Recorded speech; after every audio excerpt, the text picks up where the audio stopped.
We want to talk about flukes, huh? You don't seem to want to give this team their kudos on Search and Destroy. All they've done is let me down over and over again. They will not get those points. Ugh, disgusting. There were no good points in anything I said.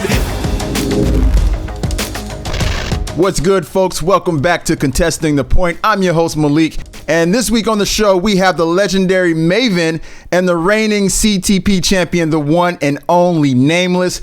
Speaking of champs, I don't know about you guys, but I'm starting to get that warm and fuzzy feeling that you start to get inside around champ season. How y'all feeling, though? Y'all feeling it yet? Absolutely. The pressure is building. This, what do we have, back-to-back events this whole year, culminating in this major moment for $4+ million. You can taste it. You can smell it. It is almost here. And yeah, I cannot wait.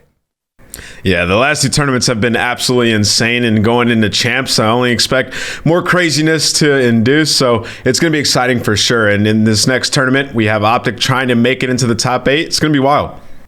Yeah, man, it's going to be crazy. But you know what? We still have a little more regular season to go, so let's go ahead and hop into it. But first, here are the rules to the game. I'm going to present a headline from the CDL. I'm then going to give a hot take on the story. One of the guests will defend the hot take while the other attacks it. I'll award points for convincing arguments, and after 3 stories, whoever has the most points wins 60 seconds to pop off in our Astro Listen Up moment. Does that sound Gucci to you guys? That sounds amazing. Sounds Gucci. All right, well, let's go ahead and hop into things. So today, we're going to start at the London home series, where we saw the Dallas Empire 3-0 sweep the Paris Legion and damn near everyone up into their home series victory. This makes them the second team in the league to win 3 events. The first, of course, being the Florida Mutineers. To put it bluntly, Dallas they dismantled all competition this weekend. They only dropped 1 map, and that was against the Paris Legion in round 1 of the group stages. After that, though, they pretty much rolled everyone from the New York Subliners to the Florida Mutineers and then to the Legion in the finals. Considering that Dallas dominated 2 of the better performing teams of recent, that being the New York Subliners and Florida, my hot take is that Dallas right now is the scariest team in the CDL. Now, Maven, you're on the attack. Who could be better than Dallas right now? This is a difficult one to attack with how dominant they were. 12-1 in overall map count, but we need to think about it within the scope of everything that's been going on. With all the meta changes, teams have been struggling with practice. There's been a lot of changes going on over the last month. And for me, it took me a long time to believe in the Florida Mutineers. It took me a long time to be completely sold on them. But I still have faith in the Mutineers. I still think they're the top team. When you take a look at who Dallas was losing to just a couple weeks ago with those events, it was Florida that was consistently beating them. I'm not going to take everything from just this weekend, because think about what last weekend. Well, some people were saying Subliners were like a top 3 team. Subliners roll through. Subliners win it all. Now Subliners fall flat. So you can't put everything into this weekend. And there are players that have been struggling to adapt with this new kind of 3AR meta. Frosty didn't have his best event. Havoc struggled in moments. And they took a week off after the back-to-back events, and I think that kind of hurt them a little bit here, adjusting to the new stuff. I think, though, once we get closer to champs time and our final Toronto event, Mutineers are going to click again. And for me, as long as it took me to believe in them, I'm still going to believe in them. Florida Mutineers are still the top team in the game for me. Right. You know, and I think that's a really good point that you made at the beginning there about Florida being the team that beat Dallas pretty convincingly in the past, just recently, just a couple events ago. So to continue to beat someone over and over and over again, it's a really tough thing. So it could have been the Florida Mutineers' time to lose to Dallas. But with that being said, what do you have to say about this, Nameless? I think Dallas are definitely the best team in the game. Going 12-1 map count is extremely impressive. That's about as dominant as it gets in terms of homestands this season. The difference between Dallas and the Mutineers, though, in my opinion, is that Dallas have had their same team throughout the entire year. They've adapted and they've gotten better. They still made it to 2 semifinals, although they did look a little bit worse. And this is the first time we've seen them in the new meta, and they absolutely dismantled every single team. You heard Krim talking about it. They stopped playing Warzone. They all started to grind. They started to practice, and they reaped the reward. So I think we're seeing a product of practice, of motivation, and preparing for champs rather than just a fluke weekend winning because of the meta. I think this team actually got a lot better, and you could see it in their gameplay. They destroyed every single team that they played against. I think unequivocally they're the best team in the game right now, and I don't think that it was just a fluke weekend. But don't you think it's a little hard to be completely sold on it when you saw the subliners 3-0 Huntsman look like one of the best teams in the game and then come to this event a week later and fall flat? I mean, surely it feels like something's going on and teams are struggling to adjust with everything. It honestly depends on the team that you're talking about. Like for Florida, there are a couple asterisks. It's like they were in a honeymoon period. Nobody had played against Awakening yet. People maybe underestimated them before. They went back to back and they won. For New York, yes, there could be some asterisks on that as well, right? The new meta had just happened. People hadn't scrimmed that much on it. New York come out swinging. They win their own home series. But for Dallas, everybody's been scrimming on it. Everybody's been preparing for it. And Dallas has been great earlier in the season as well. They hit their struggles and they've gotten better. I just think it's a bit different when you talk about Dallas, especially in the way that they did it. Okay. That's a good point. That's a good point. Is it safe to say, though, that this is the first time we've seen this new Florida Mutineers squad have a little bit of adversity? Yeah, absolutely. They definitely had some adversity, and I think it was partially a bit of a break in the scrims, like I said. I think Empire might have been hungrier than them because they lost to them twice in a row, right? They've been losing to them. Empire felt they had something to prove. Mutineers had been winning everything. If you were going to have an off event, if you were going to have an event you weren't fully prepared for and maybe weren't as passionate about, maybe you're gearing up for Toronto and champs, this was the one to maybe have a bit of a dud. So, I don't know. I still think the Mutineers, I almost said Flukineers, which would have completely gone against my point. I think the Mutineers, though, when they are going to be locked in, dialed in for these last two events, I think they're going to prove they're still the top team in the game. Yeah. Well, you could Flukineers would have worked, honestly, because to support your point, because it was saying that it was a fluke. That's true. That's true.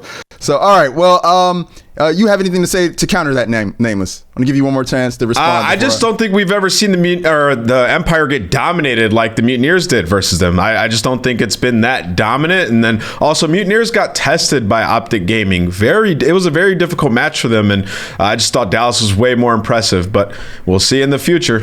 Okay. All right. Well, I think I've made my decision. You both made good points. I do feel like this was a bit of a fluke for the Florida Mutineers this week. I think they're going to come back stronger this next weekend at the next home series in Toronto. But Dallas was pretty much unconscious, and it's kind of hard to argue against the fact that they're the best team in the leagues right now, or at least they look so. So with that being said, Nameless, I'm going to give you this round, and our count at the end of round one is 6 points for Nameless, 5 points for Maven.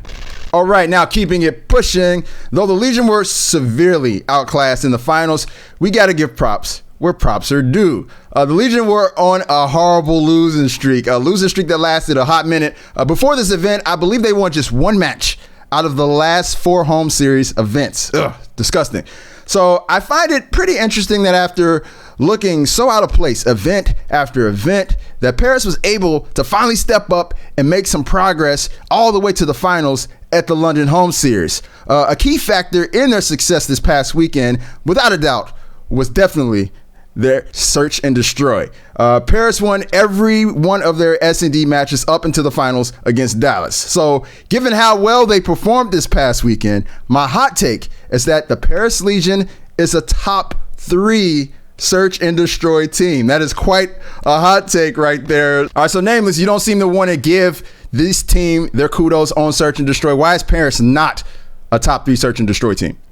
Well, we want to talk about flukes, huh? Well, I think that was the biggest fluke weekend we've seen the entire year in the CDL. Paris making it all the way to the final. Now, the boys played great, right? Like, they had a nice Saturday and a clutch match on Sunday, but I do not think they're a top 3 search and destroy team. I think out the gates, right away, you put Huntsman ahead of them in search. You put Empire ahead of them in search. Both those teams have looked like lights out in search and destroy, and it's been the backbone of their team for the last couple of months. And then you look at the last match matchup that Paris had against FaZe. That was 2 weekends ago, and FaZe beat them 6-3 in Search and Destroy. And throughout the season, FaZe has been incredible in Search and Destroy in nearly every event. They've had some off series, but throughout the season, they've been one of the best Search and Destroy teams. And just 2 weeks ago, they beat them. So I'm putting FaZe as well in that top 3 spot. Now, Paris might be able to sneak their way into the top 4, top 5 area, but I do not have them as a top 3 Search and Destroy team. I think they were well researched and ready to play the teams early on in the tournament, and they came out swinging, but I don't think that this weekend dictates them being a top 3 Search team. Okay, so you're saying that their performance was essentially a fluke, and you're putting, top teams pretty much above them. Maven, what do you have to say about this? Because me personally, I kind of look at the FaZe in a different light on Search and Destroy and just period. I don't think their play has been as superb as it was toward the beginning of the season, and I think there's a little bit of room for Paris to sneak in, but what do you think? I guess I disagree in the sense of Search is a thing you sort of need to look weekend to weekend. Like, we haven't really seen a team be consistent in Search like all year, outside of maybe Empire, you would say, but FaZe has been up and down. Huntsman's been up and down. Those would be the 2 in my top 3. I think Gorillas probably would have rounded out my top 3, but they've obviously fallen off at the last couple of events. They haven't been able to find that Search and Destroy form. And I think we finally saw what we expected of Legion. Like, when you think about the APAC region, when you think about players from Australia and New Zealand, you think Search and Destroy. That's how it's been for the last decade. You think Search and Destroy for people like Den, Shox, and Luca. All the hype we heard around Luca is what a good S&D player he was coming into this, and we haven't really been able to see that form. And for Search and Destroy, that is like your biggest controllable match right now, your biggest controllable map. Because we know how Hardpoint and Dom can be with how those spawns work in this game. We saw what happened to OpTic Gaming in the final 60 seconds.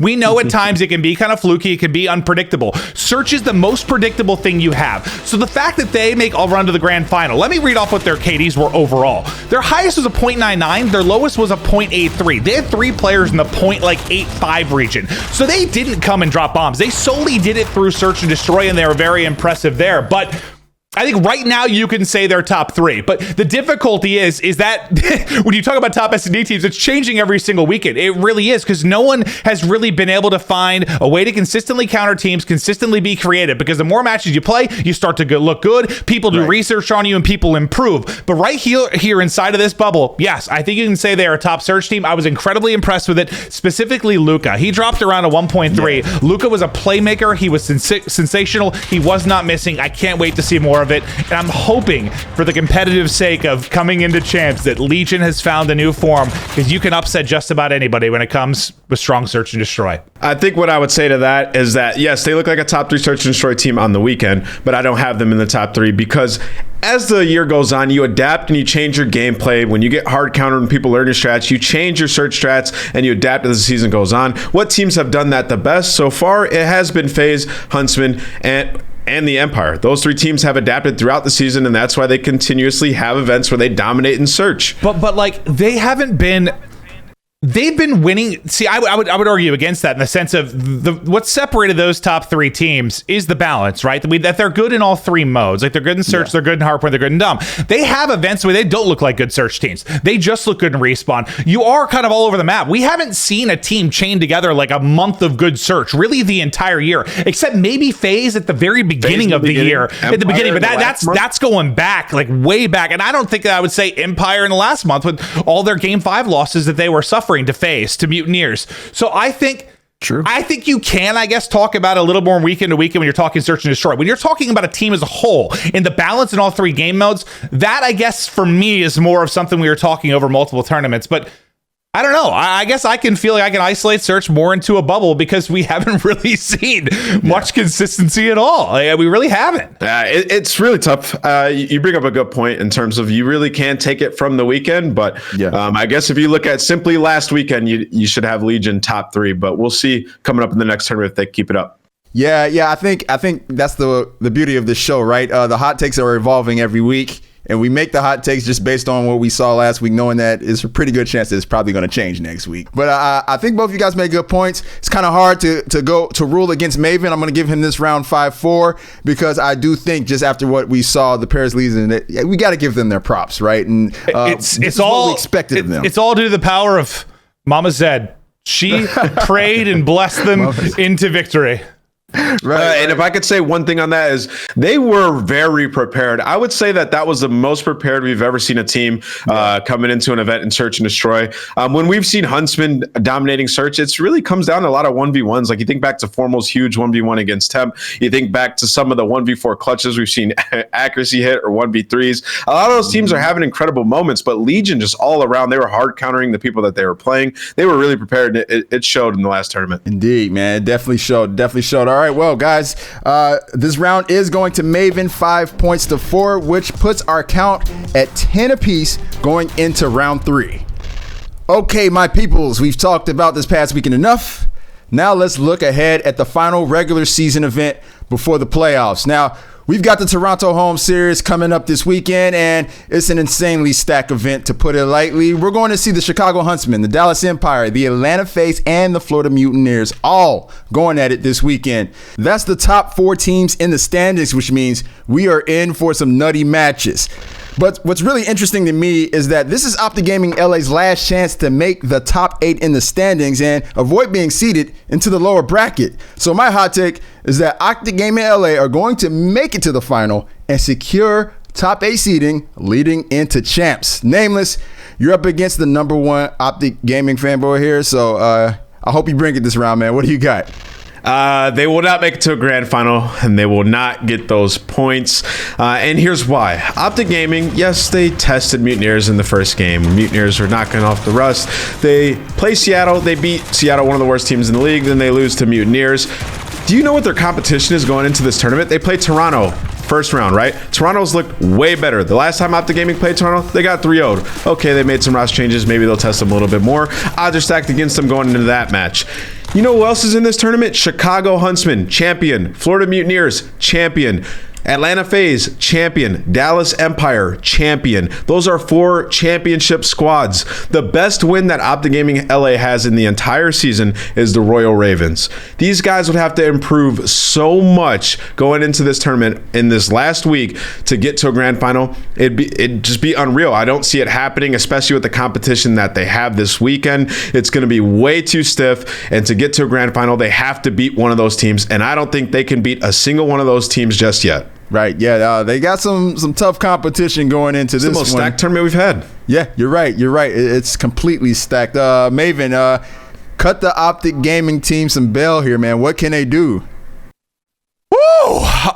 Okay, so at the beginning of the year, I said OpTic was going to be the best team. I was wrong there, but throughout the year, I doubled down. I tripled down. I quadrupled down. What is it when you do it 5 times? Quintuple down. I don't know what it is, but I'm stuck with them. And I don't really have any stats to back this up. It is just a faith in my gut that this is the toughest tournament, and this is when Austin Litigoat is going to step up to the plate, and they're somehow going to make a run to make sure they get to the top 8 in seeding for the CDL championship. And they did look good at moments. Like Draza and Hollow with their clutches and some of the moments they were making and how tough they played Mutineers, considering there wasn't a lot of practice. They had about a week and a half that they can work together. I think they are going to get better and better, and they have a chance to do this. I have no question they're going to come out of the group. I think they're going to come out of the group. They're in there with Surge, Huntsman, and Ultra. Huntsman and OpTic are to come out of it. The tough part's going to be the next step. The next step is you're going to have to take on what? It's either going to be FaZe, Empire, or Mutineers. That is going to be the tough part. But there's some magic in the air. There's some magic in the air. And somehow OpTic Gaming are going to get it done. Because this game has been filled with surprises, flukes, upsets. No one knows what the hell is going to happen on a day-to-day basis on this title. And that is why OpTic Gaming are going to make the run. And no one can stop it. Just like I guaranteed finally the Huntsman FaZe matchup was going to happen, I now guarantee OpTic Gaming will be in the grand final. All hail Lord Slasher. All right, well, clip it. I don't believe in magic. It's not going to happen. You don't believe it? That's it. I don't believe in magic. It's not. That's our argument back to Clint is I don't believe in magic. Is there anything to be said about the match that was played between OpTic and Florida last weekend? I feel like OpTic, they weren't too far behind Florida, even though they lost the match 3-1. Those matches were pretty close. I mean, the thing is, we just talked about it, in the previous segment, that Florida had an off weekend. They looked a lot weaker. I think it was a combo of, OpTic in their honeymoon period, Florida having not played against them yet. And, Florida still reigns supreme. So even a weaker Florida who maybe dropped the ball a little bit playing against a team they've never played against, they still come up with the W, right? So I just think it'd be ridiculous to say OpTic without Magic will beat Chicago, Florida, Atlanta, or Dallas. I don't see it happening. No, it will be magical. The stars are going to align. Something's going to happen in astronomy up above us to make sure that this happens. I believe. Well, I do think that there's a good chance that they'll at least get out of their groups. They're getting out of groups. Yeah, they're definitely getting out of their groups. But they have such a tough mountain to climb against all of the top teams, as Nameless said, which is why I'm going to give this round to Nameless. I do believe, Maven, you did argue this one as well. I argued magic and astronomy. I mean, there were no good points in anything I said. It felt like it was impossible, but I believe it feels like I've given so much faith in them, and all they've done is let me down over and over again, that I partially feel like I deserve this. Yeah. I'm a kind and good, supportive human being, and I deserve OpTic to do this, to support me on this show. And if I do it, Ant, you owe me something. I don't know what, but I get to pick. All right. Well, that's going to make our count at the end of this round 4-3 Nameless, which makes our final score 14-13. Nameless, you have another episode of contesting the point. But I'm going to throw an audible here to you, Nameless. If you would like to give your 60 seconds away to Maven so he can vent about OpTic Gaming LA. And I owe him something. So you owe him something. You're more than welcome to do that. Clint, is this what I can give you right here? Would you like to take this as a piece? No, I said I get to pick. This is not my gift. I have to wait to see if OpTic get to the final. All right. All you're doing is giving me more work. I'll take my listen up moment. Let's go. Go ahead, man. Your Astro listen up moment. 60 seconds to pop off, man. Go ahead and do it for us. Okay, so I'm talking to all the teams in the CDL. At Champs, I want you guys to bring your A game. I've been going with this train of spreading positivity here in the 60 seconds, so that's what I'm going to do. I want to give a massive shout out to Mama Zed and the boys on Paris Legion. I know a lot of people have said that I've been outspoken about them needing to change their roster and this and that. Well, I mean, over the last few months, they did not look great, let's be honest. And I'm rooting for the guys now that they played well and that they didn't change their roster. You know, there was a time where I was like, what are you doing? You have Timmy Phantoms on your bench. Well, clearly they know more about their team than I did. And I have to tip my hat and respect the performance that they put on, proving all the haters wrong, including me. All right. Well, that was way too nice. What the hell was that? That was way. Dude, I've been on this train. I've been on this train of positivity, man. Just say you think Octane's overrated. Yo, I mean, a little bit. I mean, he is playing with people who can't get kills. He is playing with people who can't get kills, and he is killing, a lot of people. I was just kidding. I just want to see if you'd say it. I just want to Sam LaRue. We love you, buddy. Big baby. Love you, Sam. What's up, Sam? What's up, Sam? Speak, though. All right, ladies and gentlemen, that does it for this episode of Contesting the Point. Thanks again to Maven and Nameless for coming in here and bringing the fire. And guys, 1 p.m. Pacific, Friday, the Toronto home series. It's the last regular season home series event of the year. You're not going to want to miss it. All the top 4 teams will be there. It's going to be a stacked lineup of games. Make sure you tune in. But until then, guys, everybody have a great weekend.